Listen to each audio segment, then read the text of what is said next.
last person anybody should be picking on as it relates to the Pirates is Bryan Reynolds. So I'm here today to do exactly that. Good morning to you. Good Tuesday morning. I'm Dan Kovacevic of DK Pittsburgh Sports, and this is Daily Shot of Pirates. Comes your way bright and early every weekday morning. If you're into football and or hockey, I also offer up daily shots of Steelers and Penguins right where you found this. The Pirates lost last night in Kansas City 7-3. It was on national TV. How did ESPN get stuck with Pirates versus Royals on Memorial Day? Like, remember when ESPN used to have clout?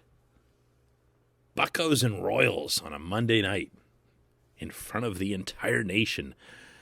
Well, the entire nation got to see Chad Kuhl pitching, which immediately jeopardizes all your other programming afterward because of how long that can tend to take, especially in the first inning. And he was exactly what he's always been. He's a tooth pull.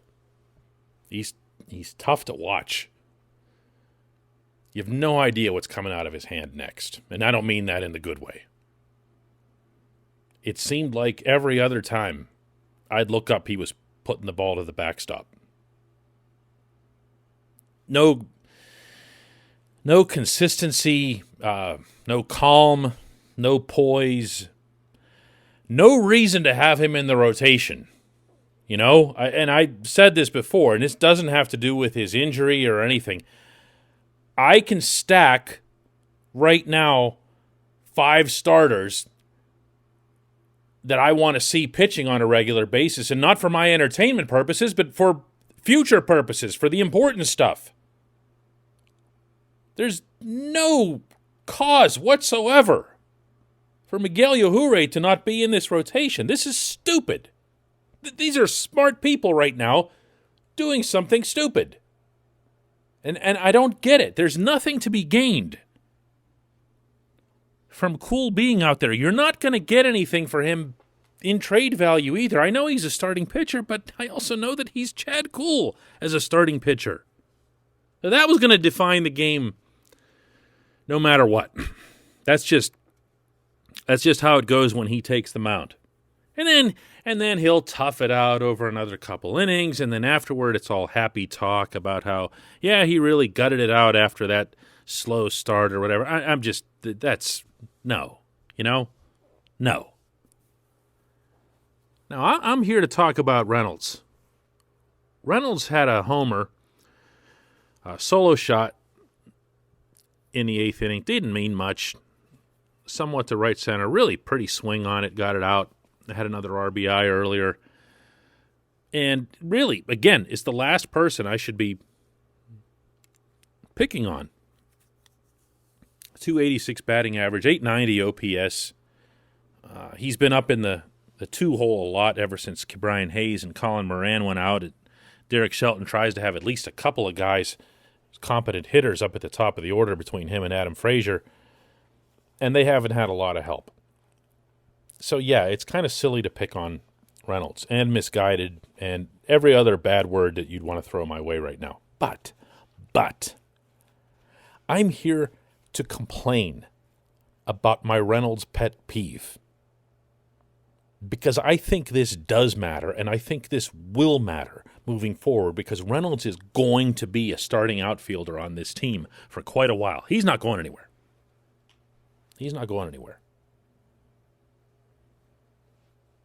So when I see him put together that terrific swing, and I see him hit that ball out, and I see him come through in other situations, it makes me wonder, what has this individual so obsessed with trying to work a walk once he gets to a 2-strike count? And you know what I'm talking about. The moment I started saying it, you were able to finish my sentence for me. Drives me crazy. And it is not a positive trait. Not in a lineup where hits are needed, where contact is needed. Reynolds will do this in virtually any situation. Second and third, nobody out. He's looking to get a walk after 2 strikes. He is expecting, you can see this in his eyes and his body language. He is expecting calls to go his way, close calls to go his way, and they don't. They almost never do. Why? Because he hasn't been around very long, because he's a Pirate. I don't know. But they don't go his way. And he's not going to cross that threshold from being just a complimentary type player on a potential contender someday to, being something special. And if you ask me, watching him in 2019, I thought there was a chance there'd be something special there. This portion of Daily Shot of Pirates is brought to you by our friends at the North Shore Tavern. That's directly across Federal Street from PNC Park. It's the home of Steak on a Stone, which has to be experienced as well as eaten. They serve you this spectacular slice of meat on an 800-degree actual stone, lava stone, and you are working with this thing to complete the steak the way you like it. You cut it up, lay it on its side, do all this other fun stuff. And within that, North Shore Tavern is the planet's only pirate sports bar from front to back. So it's a great time as well as a great setting. North Shore Tavern, right there on Federal Street, across from PNC Park, the side with the Willie Stargell statue. Maybe I'm expecting too much of Reynolds. Maybe my hopes were falsely inflated by 2019, and maybe I didn't take the various shortcomings that he displayed in 2020 seriously enough. But I saw a player in 2019 who looked as if his trajectory was only getting started. He could hit to all fields, hit from both sides of the plate, hit for power, hit for average. And yeah, he's got a good eye. And that's a positive. I don't mean to knock that. You need to have that in order to be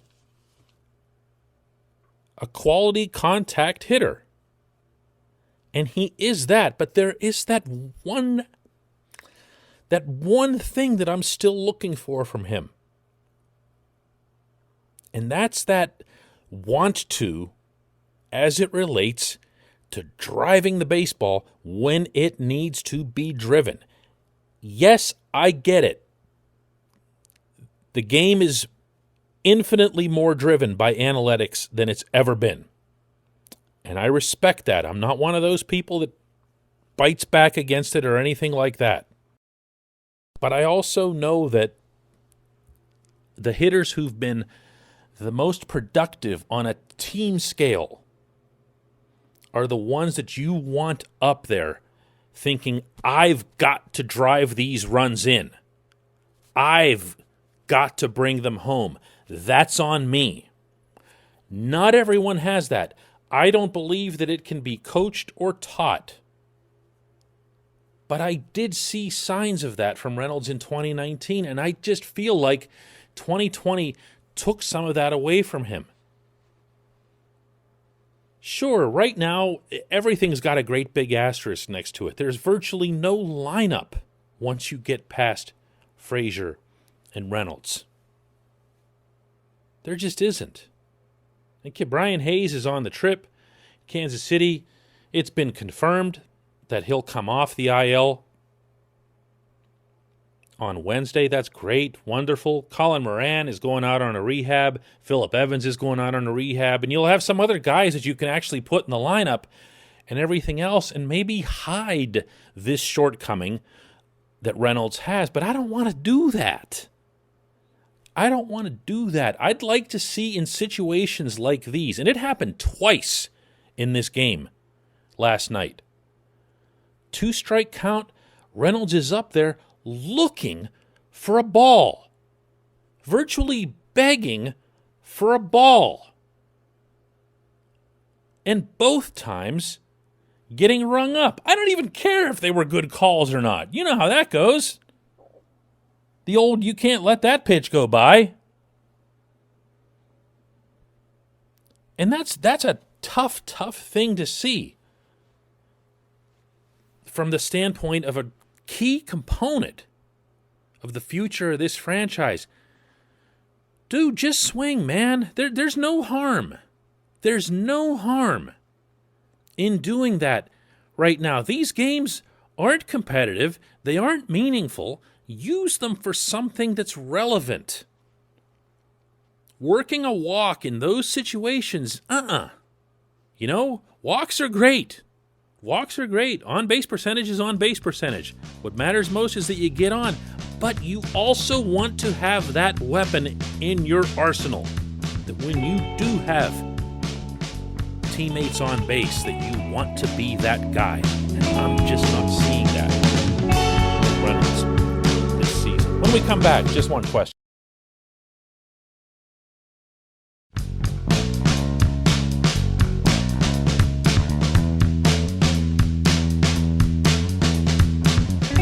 Back. It's time for just one question, and today's comes from FedEx, who asks, Cole Tucker's looking like another first-round bust, isn't he?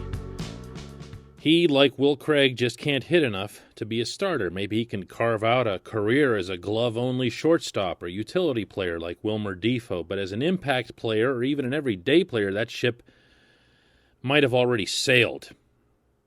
Well, yeah. I'm not sure what else I can add, except for this. I often pick up on a lot of sentiment about Tucker that he can be a defensive this or that or whatever. The fact of the matter is that Cole Tucker has never really been that either. I think, like a lot of things with Tucker, we like him so much and he's so likable. And you see him out in the field, and he's got that hair bouncing all over the place, and he looks really energetic. And when he does something, it feels like a special moment. But when you get into the actual metrics of his play in the field, he's not as good a defensive shortstop as Eric Gonzalez is. He's not as good defensively at any position as Eric Gonzalez is. He's barely played any outfield at all, so I'm not about to critique him in one direction or the other out there because that wouldn't be fair. But when you're talking about like some super fantastic glove that you absolutely have to keep, no. Understand that what makes Tucker attractive in the potential sense is that he does have legitimately outstanding athleticism. He has that. He'll get around the base paths. He'll cover you some ground in the field. And as you point out, none of that matters if he doesn't hit. And he went 0 for 3 again last night in Kansas City. Left 3 runners on. He's now at 143 since he's been up. That's just what he's always done. You know, there were some tweaks that were made in his month down in Bradenton.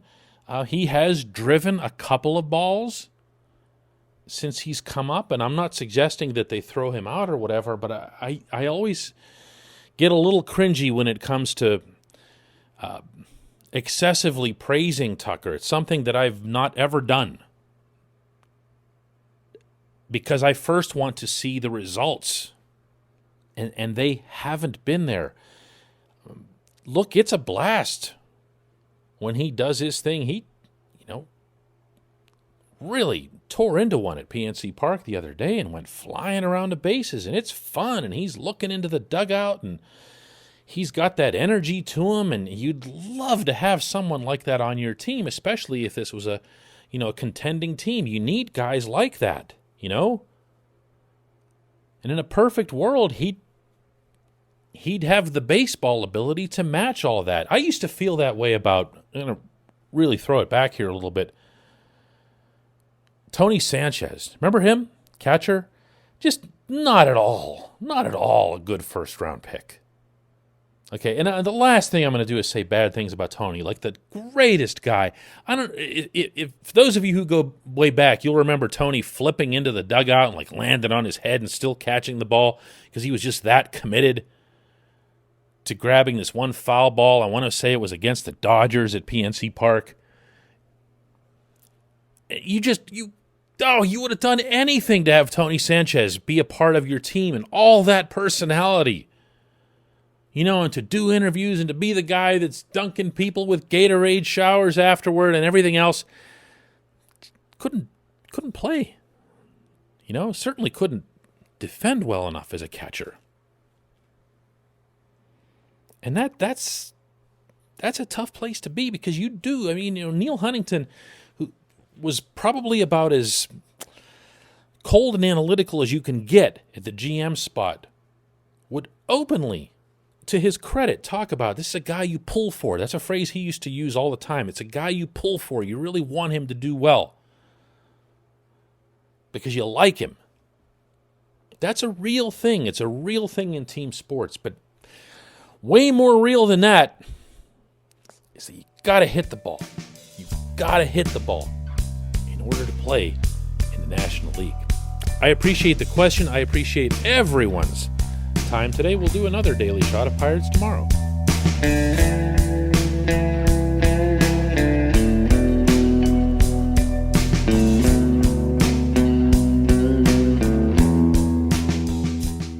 At Point Park University, in the heart of downtown Pittsburgh, they understand there's no substitute for real-world experience and career-building connections. Their innovative curriculum engages students with distinctive experiential learning opportunities. Point Park's pioneering co-op program empowers qualified students to work in full-time, paid positions with their corporate partners while earning college credits. Visit pointpark.edu/works to learn more. Career ready. That's the point. Point Park University.